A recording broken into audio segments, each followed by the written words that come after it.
राधे राधे। आप सभी का स्वागत है मेरे चैनल में। आज हम सुनेंगे वैशाख मास चौथ व्रत कथा। एक समय की बात है, किसी गांव में एक बुढ़ी औरत अपने बेटे के साथ रहती थी। उसकी माँ 12 महीने की चौथ व्रत करती। वो हर महीने की चौथ को 5 चूरमे के लड्डू बनाती। उसमें से एक चौथ माता को, एक गणेश जी महाराज को और एक गाय माता को और एक अपने बेटे को खिलाती, एक स्वयं खाती। एक दिन वैशाख महीने की चौथ पर बेटा पड़ोसन के घर गया। वहां चूरमा देखकर पूछने लगा। तब पड़ोसन बोली, आज वैशाख चौथ है इसलिए मैंने चूरमा बनाया है। तो वो बेटा बोला, मेरी माँ तो हर महीने की चौथ व्रत करती है। तब पड़ोसन बोली, तेरी माँ चौथ का व्रत थोड़ा ही करती है, वो तो घी के लड्डू खाने की आदत है। तेरी मेहनत की कमाई बर्बाद कर रही है, खुद लड्डू खा रही है तो तुझे खाने बस एक लड्डू देती है। लड़का उसकी बातों में बहकावे में आ गया। वो अपनी माँ से बोला, माँ तुम घी के लड्डू खाती रहती हो, मुझे बस एक लड्डू देती हो, इसलिए अब तुम ये चौथ व्रत करना छोड़ दो। माँ ने कहा, बेटा मैं चौथ माता का व्रत तेरी सुख शांति के लिए ही तो करती हूँ, ये व्रत नहीं छोड़ सकती। इस पर बेटा बोला, यदि तुम व्रत नहीं छोड़ सकती तो मैं विदेश चला जाऊंगा। माँ बोली, बेटा यदि तुम मुझसे नाराज होकर विदेश जाना चाहते हो तो चौथ माता की एक आंख अपने साथ लेकर जाओ। यदि तुझे कोई संकट आए तुझ पर तो चौथ माता और विनायक जी को याद करना, संकट से तेरा दूर हो जाएगा। इन आंख को लेकर बेटा विदेश चला गया। रास्ते में एक खून से भरी हुई नदी मिली जिसे पार करना असंभव था। तभी उसने अपनी माँ की बात याद आ गई।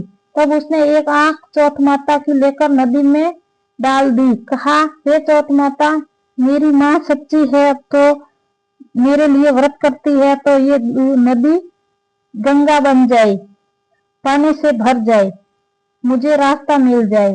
उसके ऐसा कहते ही नदी जल बन गई और पानी से भर गई, उससे रास्ता मिल गया। आगे चलने पर भयंकर जंगल में से शेर मिल गया। उसे खाने के लिए उस पर झपटा। उसने एक आंख चौथ माता को याद कर शेर की ओर फेंक दिया। शेर पीछे हट गया और आगे चलकर वो एक नगर में पहुंच गया। उस नगर में राजा के यहाँ रोज एक मिट्टी के बर्तन में अलाव पकता था। वहां एक अलाव पकता था, अलाव में एक आदमी की बलि चढ़ती थी, यानी एक आदमी को बर्तन के साथ चुन लिया जाता था। उस लड़के ने देखा एक बुढ़ी माँ आटा पीस रही है और रोती जा रही है। इसका कारण पूछने पर बुढ़ी मैया बोली, आज मेरे इकलौते बेटे का अलाव देने की बारी है। तब वो लड़का बोला, बुढ़ी मैया तू मुझे जल्दी से खाना खिला दे, मैं तेरे पुत्र की जगह चला जाऊंगा। तब बुढ़ी मैया ने मना करने पर भी वो नहीं माना और राजा का बुलावा आने पर चल दिया। साथ में चौथ माता के आंख और एक जल का लोटा लेकर अलाव में बैठ गया। दूसरे दिन अलाव पक कर तैयार हो गया। जब लोग अलाव में बर्तन निकालने लगे तो अंदर से आवाज आया, धीरे धीरे उतारो, अंदर मैं हूँ। लोगों के आश्चर्य का ठिकाना नहीं रहा।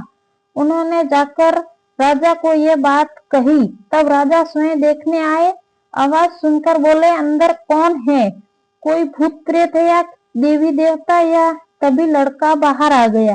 बुढ़ी मैया और राजा के पूछने पर उन्होंने कहा, ये चमत्कार मेरी चौथ माता और विनायक जी महाराज का व्रत का है, जो मेरी माँ हर महीने मेरी सलामती के लिए करती है।